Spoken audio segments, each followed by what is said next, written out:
Ladies and gentlemen, welcome to the webinar. And we have three terrific panelists for you this evening. Just waiting for them to join and turn on their cameras so we can see everyone. Excellent. And our first panelist is Tim Gordon, and all of these guys are going to help you with practical sorry, having a few things with the slides. We can go back to the beginning.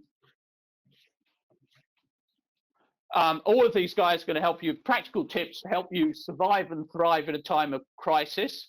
And as I say, we have three speakers for you, Tim Gordon, Rob Ray, and Joe Sykora, and I'm going to introduce all of those three guys in just a moment. We want this to be a really interactive webinar. So during the webinar, there are two ways to ask a question.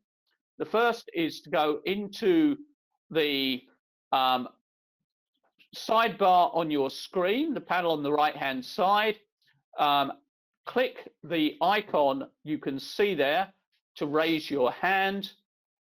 We can then unmute you and you can actually ask the question live of the panelists. Alternately, you can use the question module. So if you just click on the question module, type in your question, and we will then feed that question to the panelists. We want as many questions as possible. This is a very, very interesting and for many of us quite a difficult time for all of us, and we want as much feedback as we possibly can from the people on the call. So I'm now going to briefly introduce our panelists, and starting with Tim Gordon. And Tim is the Director of Partner Programs and Enablement Channels for North America Cloud Division at Oracle. Tim focuses on helping partners participate in opportunities with Oracle Cloud license and on-premise solutions. He manages the Oracle Partner Programs and Technical Enablement for Oracle Technology. And he has over 20 years in the IT industry, focusing on helping execute and develop go-to-market strategies. So, Tim, a few moments just to introduce your side of Oracle to the crowd. Thanks, Rod. Appreciate the intro and the opportunity to come on today. Was very excited to join the discussion. As you mentioned, I work for Oracle and Alliances and Channels. It's a big company, so specifically I work in Tech Cloud, which covers license, cloud, and engineered systems. My team manages the partner programs and enablement, which includes the Oracle Partner Network Program, the MSP program, and technical enablement. We focus on both our current base of Oracle partners, as well as recruiting and developing new ones who are interested in adding Oracle to their offering. And curious on the show today, for those who don't know, yes, Oracle does have a public cloud. And by the end of 2020, Oracle plans to have more regions globally than Amazon. So it's been a pretty fun ride. Most people know Oracle for its expertise in database and apps. We also have a strong presence across SaaS, PaaS, and IaaS.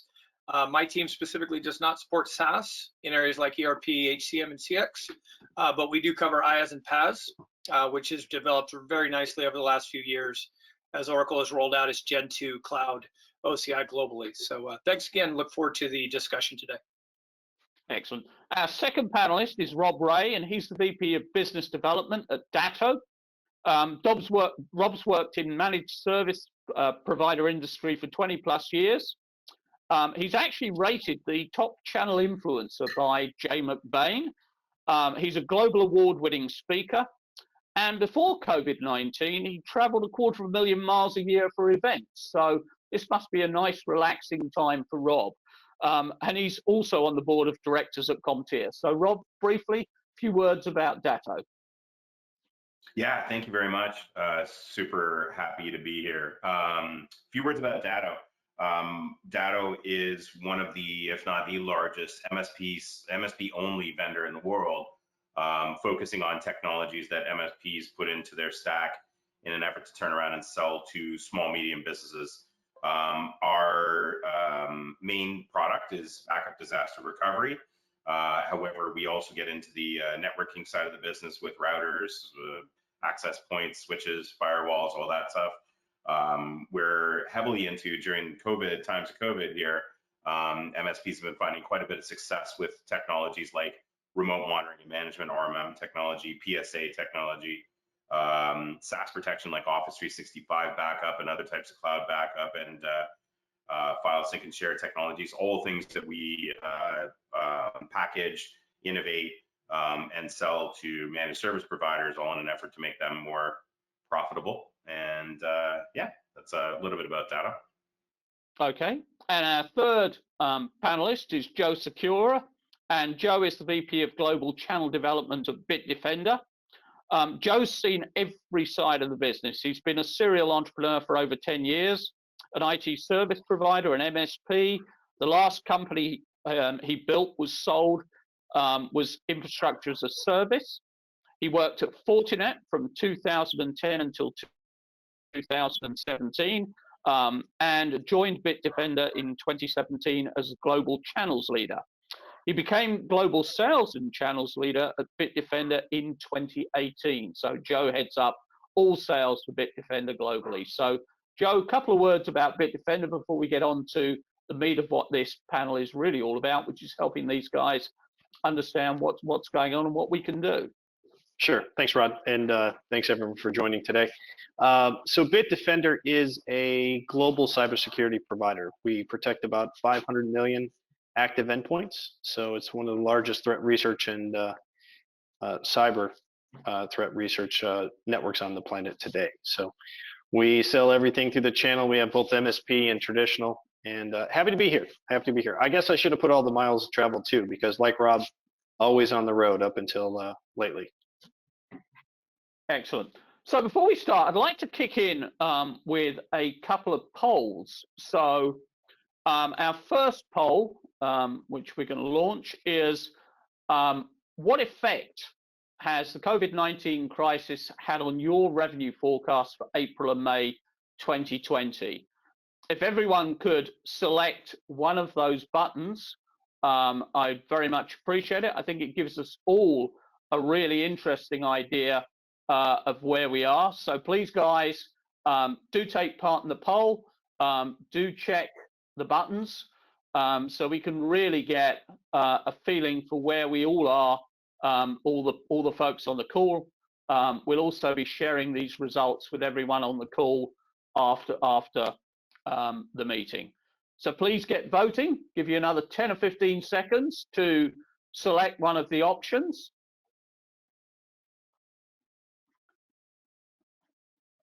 So we have most people voted. I'll give you another 10 or 15 seconds before we share the answers with everyone. So please do vote now.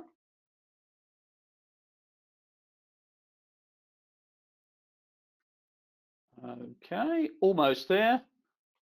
Almost had everyone voted. Come on, you last couple of laggards. Let's get all these votes in place. Okay, closing the poll in 5 seconds. So Caleb, if you would like to share the poll results with everyone. So some very interesting results. 24% of us with a forecast up 0 to 15%. 28% no change. 8% seeing a rise of more than 15%. But 40% of us seeing a significant decrease in the forecast, and indeed quite a disturbing 24% seeing the forecast down by 15% for April and May. Joe, I don't know whether you'd like to comment on these numbers. Sure. You know, that's probably pretty in line with what we're seeing. Obviously, we're seeing swings in both directions, right? Talking to a lot of our partners, some of them definitely have upside if you're dealing with cyber. Cyber is one of the I would say one of the winners. Obviously, mobility and everything else, but yeah, I've talked to other partners here in industries that are obviously shut down, so their forecasts are way down. But yeah, I think that's in line from what we're seeing from the market today. And Tim, any thoughts or comments to add to that? I think Joe's spot on. I think it's it just varies by partner to partner, what businesses are in, what verticals they serve. So not a surprise on the poll. It will vary based on partner to partner. And Rob, do you want to add anything to that? Yeah, I again, like resonating exactly what these guys are talking about. We're seeing the same thing. There's some partners that actually are profiting highly from this, and then of course there are ones that are going down. I think verticalization's got a little bit to do with that, as far as which vertical these MSPs or the channel are focused on, because certain verticals, of course, are being hit or being devastated by this, but other verticals are growing. So I think there's a number of factors that are into it. Yeah, and one thing, Rod, that is interesting too is that 28% of none at all. I'm kind of seeing it one way or the other, right? I'm not seeing a lot of business as usual, but that's good. That's positive to see that we do have a lot of people attending today. That it's just business as usual and no big changes. I also do think that this is something we're gonna like. I think it'll be a more interesting question in another 30 days. Yeah, of course. Once the dust settles, because I think a lot of us are anticipating what's going to happen versus what is actually happening right now. Okay. And just before we go into general questions, like to ask one more question of the audience. So, Caleb, if you'd like to launch the second poll. One of the things we're hearing is a lot of clients are struggling to pay, and basically we're hearing that from a lot of the partner community. Like to get a feel for how that is across the board. So again, if everyone could please select one of the answers. About 50% of you have voted at the moment, so please keep those votes coming in. We really, really want to get an idea from across the board of where we are at the moment. Okay, I will be closing the poll in the next few seconds. So got a few people still haven't voted. So if you could vote on this one, and I'll close the poll in 5 seconds time.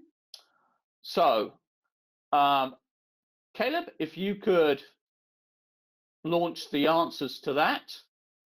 And again, as we can see, for 42%, business as usual, 54% seeing a small percentage of their clients struggling to pay, and 4% seeing 15 to 30% of their clients struggling to pay at the moment. And perhaps, Rob, if I can start with you on this one.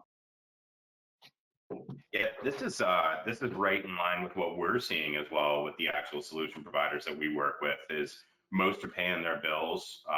There's a few that are, I wouldn't necessarily use the word struggling, but I would say that maybe being conservative or concerned.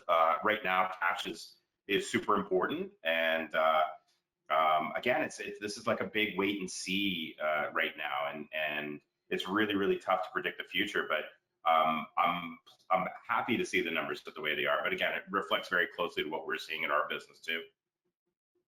Excellent. Tim, any thoughts? Yeah, it's encouraging, and I'm really excited to hear that people are doing well. I echo, Rob's comment. I think people had a really nice run up. Oracle and his partners, I think, have had a really strong last few years. So I think we're still kind of into it early. And I think when you get away from the news, I think it's not as doom and gloom out there. And I think especially for MSPs who have long-term contracts with their customers with monthly billing, for most of them, they're still doing fine for right now. But it's great to see that reinforced in the numbers. Excellent. Okay, so if we can close the polls down for the moment. And one of the things that there are people clearly from those polls doing well, and there are people doing badly. Joe, what are your most effective partners doing to ride out the current crisis? How are they changing their businesses? What sort of approaches are they taking that's enabling them to ride this out really well?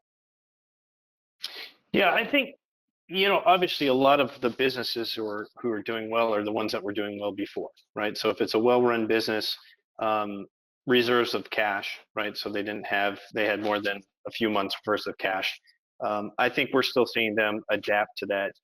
Some of our traditional resellers that may have been selling more products and services, which I know this crowd has mostly already made the switch to managed services as a whole. We're seeing them as surviving, right? Your traditional resellers that were just selling products and SKUs, it's a tough time, right? Because they made most of their money on professional services as a billable, and that's something that if you can't go on site and bill, it's pretty hard to do. So we are seeing those. It's forcing some partners to adapt as quick as they can, but unfortunately, if they weren't already there, it's pretty hard to launch a managed service business, during this period, right? You can't rush that. So that's what we're seeing. So Tim, any tips, some of the things that your partners are doing that are really helping them through this? Yeah, I think a couple things that I'm seeing is, one, just staying close to their customers. Most of, again, our partners, MSPs, CSPs, and they have long-term contracts. So just ensuring they're touching with those customers regularly, managing them through the current environment, because really their customers are the ones that we ultimately want to take care of. And then, some other interesting ones I've seen is creative financing. As mentioned earlier, cash is king, and I'm really starting to see some partners get creative with either Oracle financing or other third parties on ways to finance projects that are critical, but where the end user might want to preserve some cash.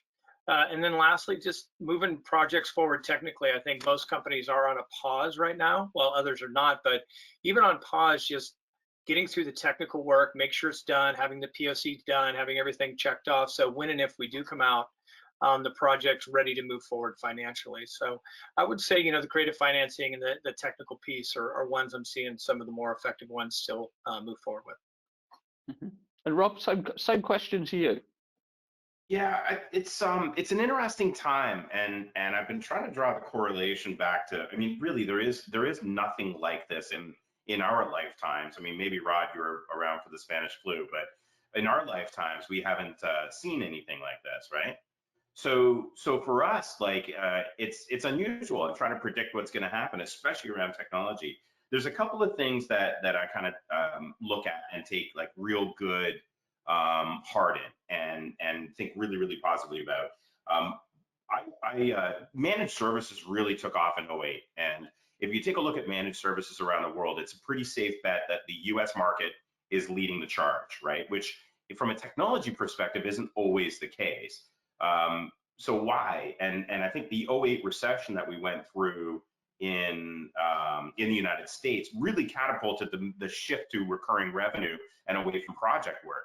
So now all of a sudden we're in a pandemic. Now all of a sudden we've got end users that are canceling projects, large projects, and things that they were planning on doing. And I'm sure even us personally in our lives, I know I was about to do another big reno on my house, and I've told my contractor I'm not doing it right now. I want to see where all the dust settles before I spend money on doing that. But the services that you're subscribing for, you're not going to stop. And because it's a little bite that you're taking per month as opposed to one big bite on a project, this is how the channel is going to survive this. And then, so that whole shift to managed services really became like an awesome example of how to survive something like this.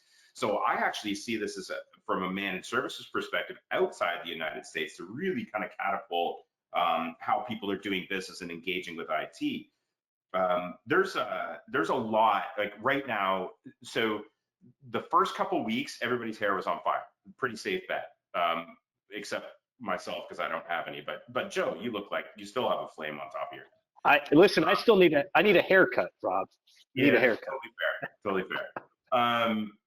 So everybody's hair was on fire. Like I literally was reaching out to my partners and they were saying, not now. And I'm like, no problem. Call me when you need me. Just tell me what it is that you need and I'm here when you're ready. Because they're trying to find product. They were literally refurbing every laptop that would move, that they could get out there, right? Those kinds of things, just getting their end users set up and going. Now all of a sudden, the calm is here, right? And now all of a sudden we have an opportunity to talk about this and explore this a little bit better and where are things going and where is technology going. The problem that we've run into is we were really focusing a lot on security and securing the MSP sites. Now all of a sudden everybody's working from home on their crappy Best Buy routers and now all of a sudden we're into a massive security issue again.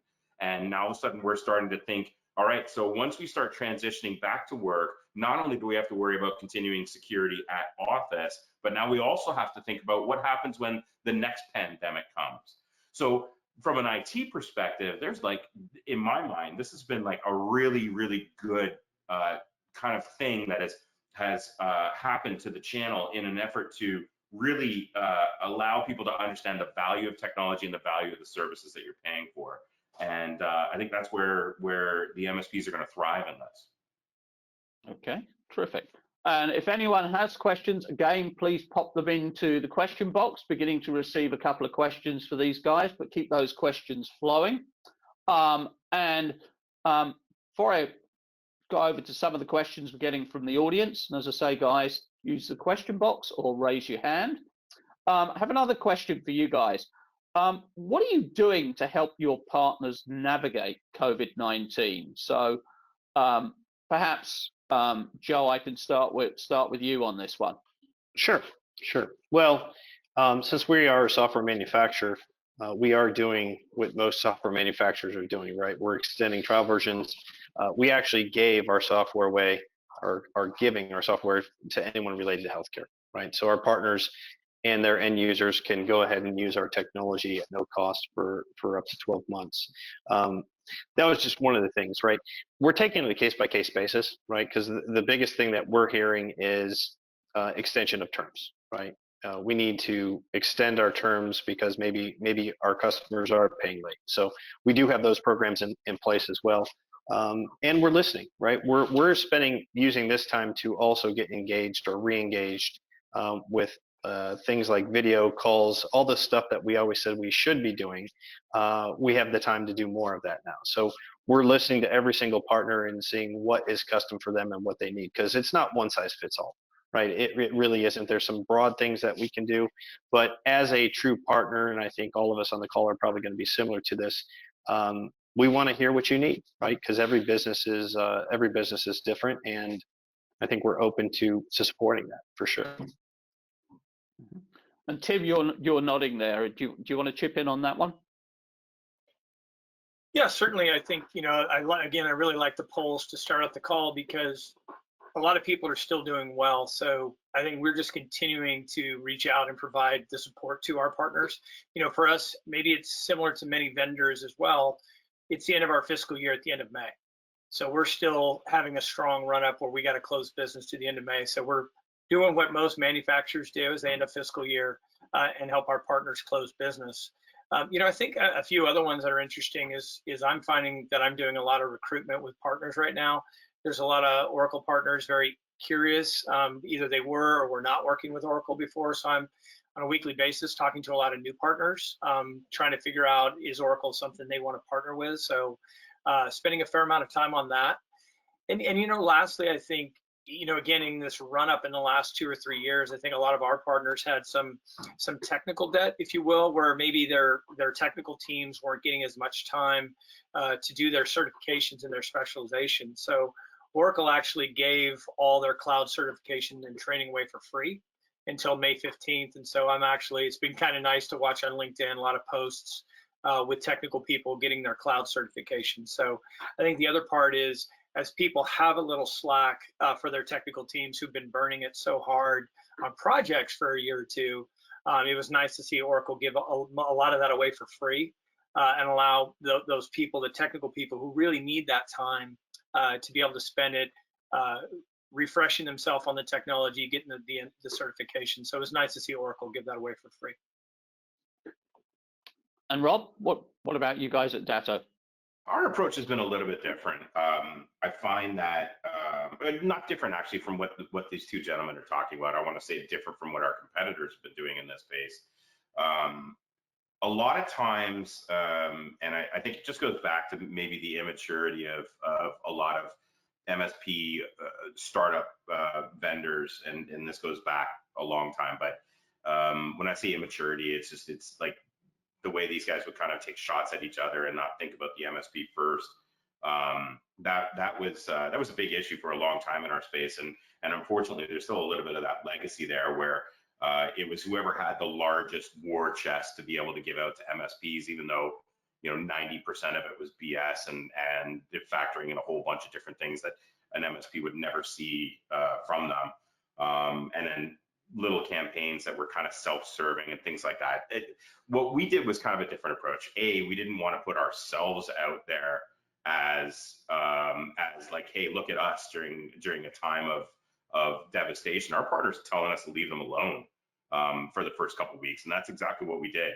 Instead, we just put the message out there, let us know what we can do. It was that simple. Let us know what we can do. And it's still early days, and people were reaching out for help. They were reaching out similar to what Joe and his team were doing with free software. They were reaching out for financial help, similar to what Tim and his team were doing. And we're able to help. We're able to help these guys at every turn. And I think that's just kind of the right approach. It's just, leverage your vendors, talk to them. A big believer in high tides float all boats. And if we get through this and back to high tides again, I think we'll all be better for it. And when we talk about our customers, we could talk about them as partners. And I think that's where your true partnership comes in, is how you react during times like this. And that's what we're trying to do, is just be a good partner for everybody that's out there. But that's a customized solution. Not everybody needs this month payment deferred. Not everybody needs necessarily free software. So let us know what it is that you need, and we'll work around that. Mm-hmm. So touching on that, Joe, you were an MSP. Put yourself back in your MSP boots. What would you be asking from the vendors? Well, that's always the question, right? So, for my old business, when I ran it, it would be a combination. I don't think it's a one size fits all. For me, I think concentration of my end users were very small businesses. So I would assume, I stay in touch with a lot of the business owners that I'm still friends with. It's just they're slow paying, right? So for me, it'd probably been a terms type issue, right? Help me with cash flow. Make sure that it's the same way we're approaching things here at Bitdefender, right? We could be sticklers, which is the wrong thing to do, and say, okay, well, if you're past due, we're going to shut off services or do something, right? You're not going to keep them as a client, right? So it's the same thing. If you're an MSP, have a lot of small businesses, you could cut them off, but you can guarantee one thing: you're not going to have them as a client at the end, right? Most of these businesses are going to survive. Most of them are going to recover. My business, I was always personal friends with every single client, and it's just that's the most thing I think I would ask my vendors if I was a nice MSP again. Is just that help with extension of terms and special things, right? I mean, just like any project we go into, and this was either during COVID or before, I always had conversations and said, here's a situation, how can we win this together? And it's really that partnership. You can lean on those relationships more than ever. So I think all of us in the MSP community, if you have those relationships that you've built over the years, are now more important than ever. And it's the importance of relationships, Rod. Absolutely. And Rob, you've been involved in sales for a long, long time. A lot of people, and this is one of the questions we've got coming in from the people on the call, a lot of people are struggling with how to re-engineer their sales programs in today's climate to move from face-to-face to virtual sales. What advice have you got for people? What are the key tips and tricks there? Yeah, it is different. There is no doubt about that. But however, good news is that everybody's in the same boat. It's not like you're at a disadvantage because you have to do Zoom calls or go to meeting calls versus your competitors are still meeting face to face.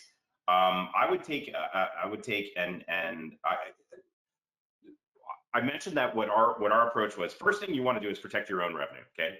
Your existing revenue. Call everybody that gives you a dime for the services that you provide. Call them and just do one thing. It's the same thing that I did, and I wish I could take credit for it, but I ripped this off from a couple of MSPs that are good friends of mine who literally just reached out and said, "What do you need? Call me if you need me." I think that's just it. Just don't try to push. Don't try to upsell. And if anything, right now, education is a really big piece, but only if there's appetite for it. As I mentioned, I think when everybody's hair was on fire, and that included ultimate end users, having a conversation about security, for example, that was not a thing. You didn't want to do that. You didn't want to be that guy. You didn't want to invite them to a 1-hour webinar to talk about a certain technology or cybersecurity or whatever. The times are calming down. That's now your time to go in there and offer value around education, not a product, but education, and check in on them. That's it. Just, it's the same thing what Joe talked about, right? You've developed that relationship to the point of, are you okay? Is everything cool? Like, I actually have MSPs coming and checking on me, which is the weirdest thing, because I feel like I'm the one that should be checking on them, but this is really kind of like it just humanizes you and your business right now. And what'll happen is you'll find that that whole relationship sale versus, you know, the value add or you know, a traditional sale, but that whole relationship sale, once things return back to normal, you'll find that they will call you about additional things, or they're more likely to take your call about some additional products or services or something that comes out of this that maybe we're not even thinking about at this particular point. So I would focus around education and assisting them through this, more so than trying to sell them something. And what you'll find will happen is that it will come and turn into a sale, if not now, but soon, before the end of this, or as this slowly winds down. That would be my recommendation.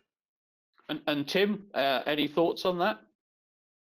Yeah, I think those are great pointers, and like we've kind of been saying, the theme throughout is that it'll affect folks differently, and we're seeing a lot of demand from partners to help assist adding new services to their current clients. To Rob's point, you know, I'm currently using these cloud services from you. I'm looking at potentially using analytics, database, other security services, whatever they might be. But to Rob's point, checking in with your customer, seeing what they need, adding more online presence. We've definitely seen that as a request of how can we help them move their business based on new services. But also, I think important to, you know, in these times, it was always, you know, when I was at Cisco for a long time, these were the times where you can also gain share. So the other thing I'm encouraging my partners is don't stop marketing to new customers if you have the potential.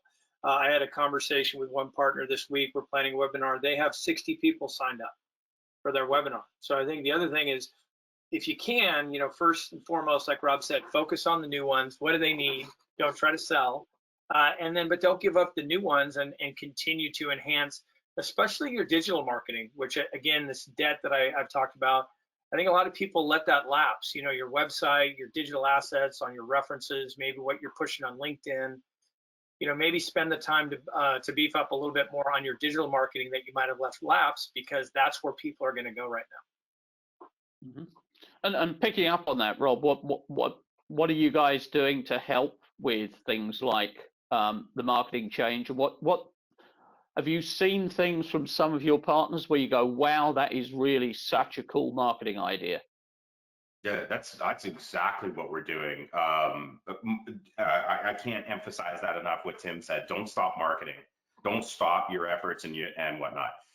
We've always had we have a free marketing tool built into our partner program that allows our partners to push out campaigns, email lists, those kinds of things. I've actually seen an uptake of the usage of that product, which is great. But the resources that are being pushed out are not the traditional white papers or speeds and feeds on tech. It's more along the lines of COVID type resources and COVID-esque type stuff, like how to work from home, how to secure your network, even some of the things like what your kids are doing on your network while you're working, kind of stuff. Again, going back to that education piece. So I can't emphasize that enough.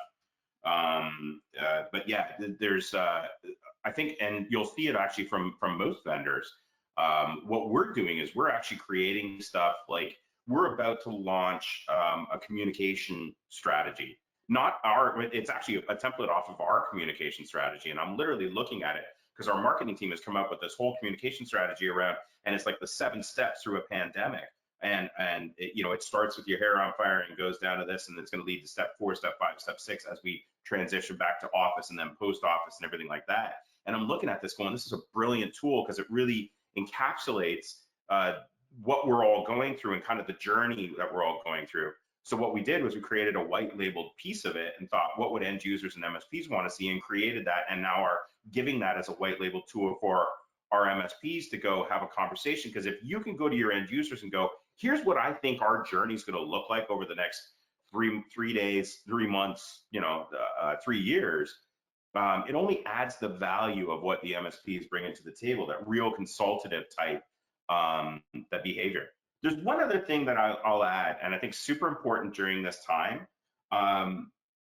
The news is depressing as hell, and that's their job, is to scare the crap out of us all the time. Depression is at all-time high levels because we're very social creatures. We want to be out, and we want to be talking to people, and we're not. Alcoholism is up. Like, all these horrible side effects of being in quarantine are starting to come out.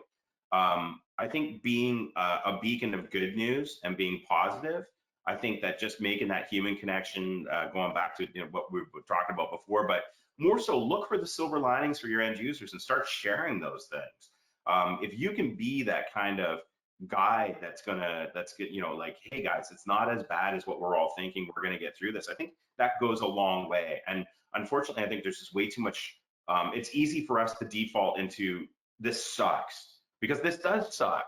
But if we can find ways that we can inspire our end users, you'll find, again, people will be more attracted to you, and they'll want to continue to come and get more products and services and education and webinars and all this stuff that these guys are talking about. So come up with some good news and get it out there.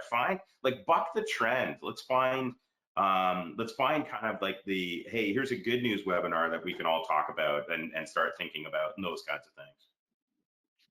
And Joe, do you want to chip in on that one?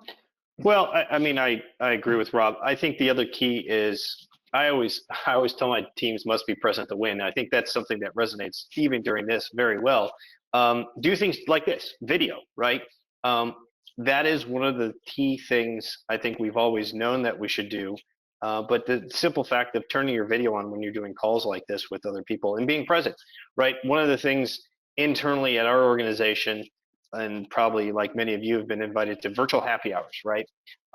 Well, I personally try to make every single one across the world.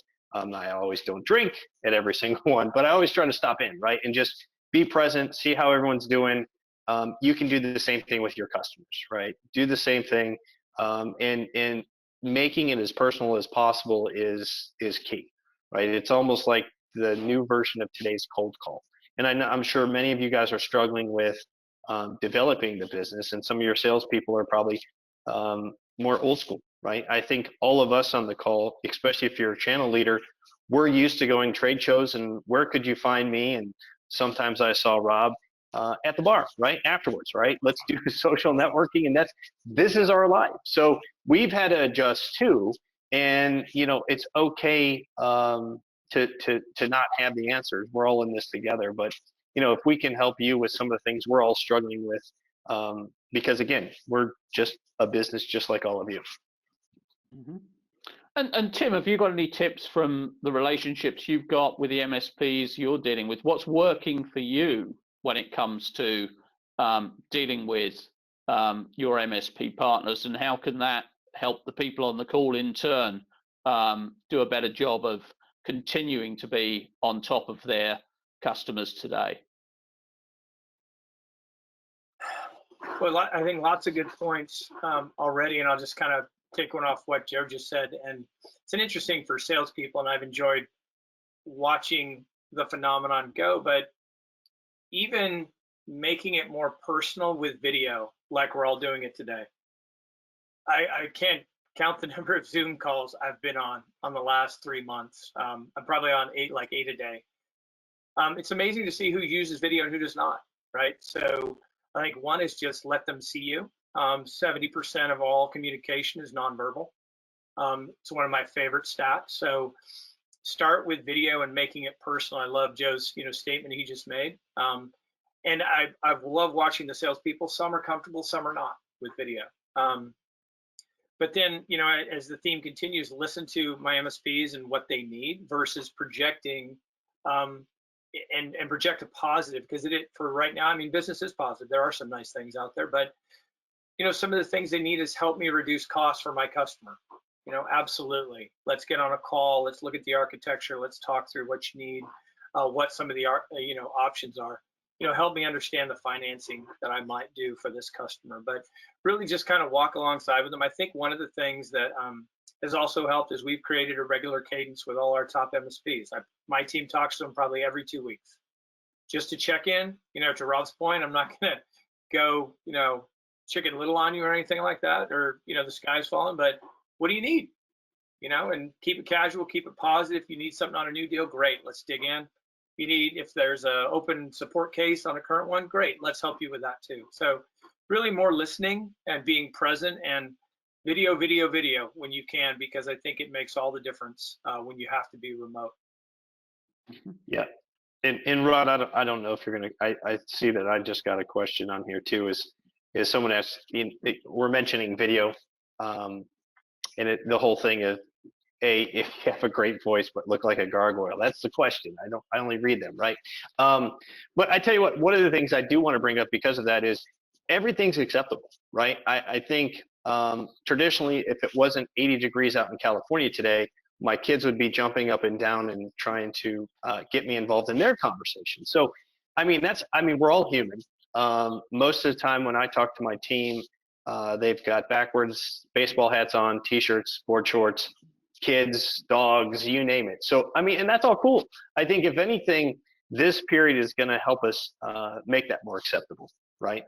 In fact, I think even today, this is the first day I put a dress shirt on. Normally I think I'm in a t-shirt, golf shirt, that type of stuff. So, that's important. Don't be afraid of it. We're all human, and I think just embrace it. Just embrace it. If anything, the human aspect of it is actually going to help you through this, because again, it shows that you're just going through the same as everybody else. And let's be honest, nobody's getting up in the morning and putting a suit on. At least I hope you're not. No. Rod, maybe Rod. Maybe Rod, but that would be like a He's different proper. English thing to do, right? He's proper, yes. Nice. Well, I've always had a face for radio, Rob, and I think it's a great question. And I actually went through one of these with my employees recently, and the more, like Joe said, the more you're relaxed and you can compliment on the other person on how good they look, especially if you can tell they don't feel that way. It's the video version of how cell phones used to be, right? People started to accept the poor, you don't have to dress nice. You don't have to, it's not a broadcast. Absolutely. Just help them feel comfortable.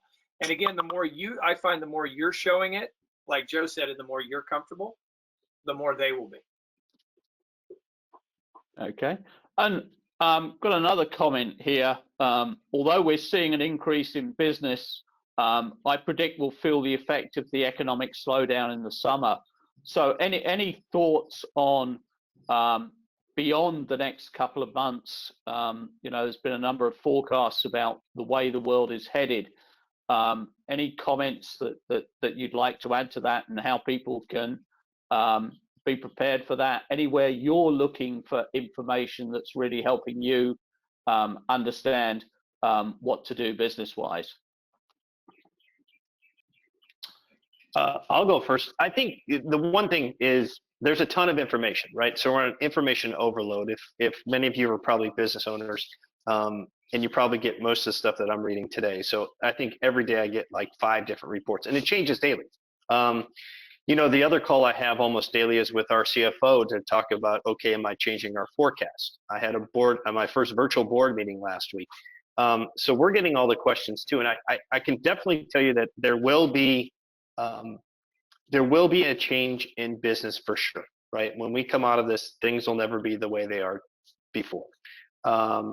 I've seen things as high as 50%, right? I've seen that scares me a little bit. I see, business disruption up to 50% of what it used to be. I think some of us, especially in this industry, being in the technology industries, being the MSP industry, it's one of the best ones you can do, right? This is something that everyone does need, but there's still the what if my customers go out of business. You can't control that. I know personally, I'm factoring probably about 10%, roughly, right? If I look at the business, I'm factoring about a 10% disruption that I can't control. I would say, cautiously optimistic.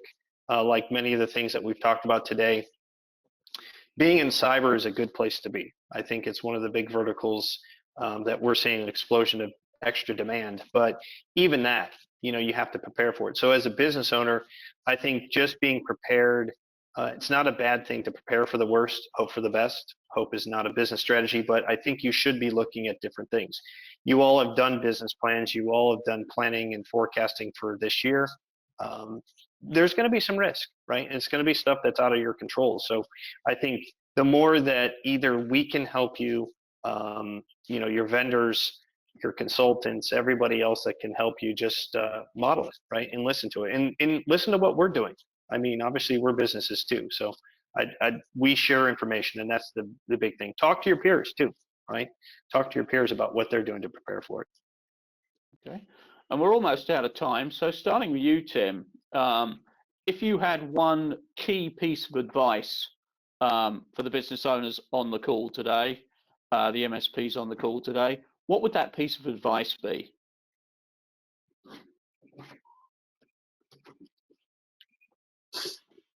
I think I would say, like the thread has gone, just stay close to your current customers.